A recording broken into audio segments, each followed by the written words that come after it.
জিতলো কিছুক্ষণ আগে। এই ম্যাচ প্রথম 10 ওভার শেষে বাংলাদেশ জিততে পারে, এই বিশ্বাসটা কজনের মধ্যে ছিল? যাদের মধ্যে এই বিশ্বাস ছিল না তার কয়েকটা কারণের একটা কারণ হচ্ছে প্রথম 10 ওভারে বাংলাদেশ তুলেছিল মাত্র 77 রান, এবং এই 77 করতে গিয়ে বাংলাদেশের দুই ওপেনারের একজন করেছেন 17 বলে 16, আরেকজন করেছেন 25 বলে 20, মানে 25 প্লাস 17 আপনি যদি যোগ করেন 42। 7 ওভারে এই দুজন ওপেনার টোটাল করেছেন মাত্র 36 রান। 20 ওভারের ম্যাচে 7 ওভার খেলে ফেলেছেন দুজন ওপেনার, করেছেন মাত্র 36 রান। বাংলাদেশের স্কোর 10 ওভার শেষে 77 রান। লিটন কুমার দাসও আউট হয়ে চলে গেছেন। শেষ 10 ওভারে 106 করতে হবে। Asking run 10+। বাংলাদেশ নাকি টি-20-তে জেতে তখনই যখন প্রতিপক্ষ 150-60-এর মধ্যে আটকে থাকে, না হলে জিততে পারে না। সেই বাংলাদেশ 183 করেছে। সেই বাংলাদেশ এই ম্যাচে 6 উইকেটে জিতেছে, একটা উইকেট মাত্র হারিয়েছে।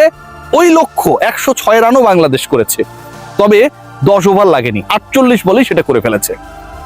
আপনি যদি 48 বলে 106 রান করেন, তার মানে আপনি প্রতি ওভারে 13 রান করে তুলেছেন, 13 থেকেও একটু বেশি রান করে তুলেছেন। কি ধরনের এক্সক্লুসিভ ব্যাটিং বাংলাদেশ করেছে সেটার প্রমাণ বাংলাদেশের 3 জন ব্যাটার, 4, 5, 6। 4 নম্বরে তাওহিদ হৃদয় 27 বলে 51, হাফ সেঞ্চুরি করেছেন, অপরাজিত ছিলেন, 2টা 4, 3টা ছক্কা, ছক্কার সংখ্যা 4-এর থেকে বেশি, স্ট্রাইক রেট 188। 5 নম্বরে পারভেজ হোসেন ইমন। হৃদয় নিংড়ে ব্যাট করছে, গ্যালারির ওদিকে বলগুলো গিয়ে পড়ছে, আস্কিং রান রেট কমে আসছে। পারভেজ হোসেন ইমন কি করতে পারেন? তিনি করলেন আরো বেশি স্ট্রাইক রেটে আরো ঝড়ো ব্যাটিং। 14 বল খেলার সুযোগ পেয়েছিলেন, 2.5 ওভারেরও কম, তিনি করলেন 14 বলে 28, 200 স্ট্রাইক রেটে ব্যাটিং। এই দুজন মিলে একজন করলেন 27 বলে 51, আর আরেকজন করলেন 14 বলে 28, 51 আর 28 হয় 79। দুজন মিলে খেলার সুযোগ পেলেন 41 বল। দুই ওপেনার খেলেছিলেন 42 বল, ইমন আর হৃদয় খেললেন 41 বল, করলেন 79 রান।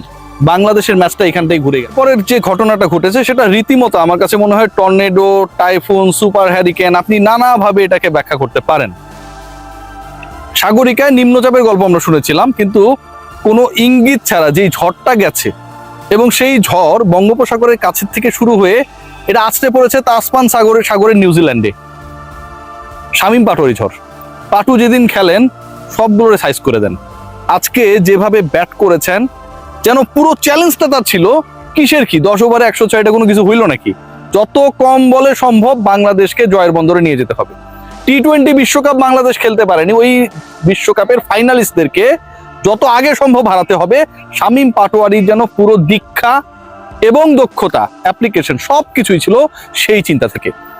13 বলে যে 31 রানে ইনিংস খেলেছেন, স্ট্রাইক রেট অলমোস্ট 300, এবং এই অলমোস্ট 300 স্ট্রাইক রেটে তিনি ব্যাট করে বাংলাদেশকে 18 ওভারে জয় এনে দিয়েছে।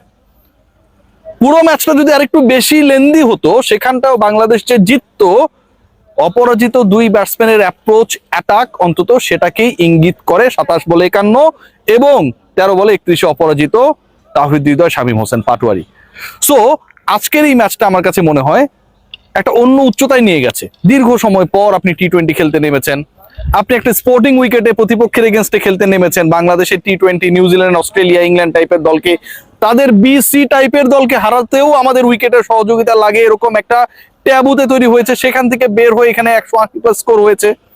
বাংলাদেশের টপ অর্ডার ফেইল করেছে, শুরুর দিকে ভয়ানক চাপ ক্রিয়েট হয়েছে।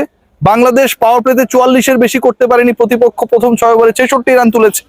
সো এতগুলো নেগেটিভিটিসের মধ্যে যখন পুরো ম্যাচের 40 ওভারের লেন্থের মধ্যে 30 ওভার যখন নেগেটিভ, 20 ওভার ওরা ব্যাট করেছে, 180+ করেছে, 10 ওভার বাংলাদেশ ব্যাট করেছে প্রথমের, সেখানটায় বাংলাদেশ 3 উইকেট 77 রানে।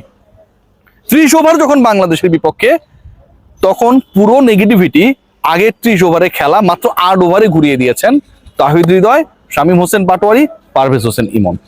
আমার কাছে মনে হয় সবসময় স্ট্যাট আসল নিদর্শন বা আসল দিক নির্দেশনা দেয় না। আজকে যদি তানজিদ তামিম বা সাইফ হাসানের ব্যাটিং দেখেন, বাংলাদেশ এই ম্যাচ জিততে পারে কল্পনা করার লোকও আসলে খুঁজে পাওয়া যাবে না। আর যদি শেষের দিকে এই 3 ব্যাটারের ব্যাটিং দেখেন, তাহলে তানজিদ হাসান তামিম 80 স্ট্রাইক রেটে ব্যাট করতে পারেন, এটাও পৃথিবীর কেউ বিশ্বাস করবে না। কারণ রিসেন্ট পাস্টে বাংলাদেশের সবচেয়ে বেশি এক্সপ্লোসিভ ব্যাটিং যিনি করেছেন 50 ওভার্স ক্রিকেটে, সেই মানুষটা তানজিদ তামিম। সবাই ভালো থাকবেন, take great care, great win. পরের ম্যাচেই নিশ্চয়ই বাংলাদেশ সিরিজ জিতে যাবে এই সাগরিকায়, বঙ্গোপসাগরের সাগরিকায়। সবাই ভালো থাকবেন।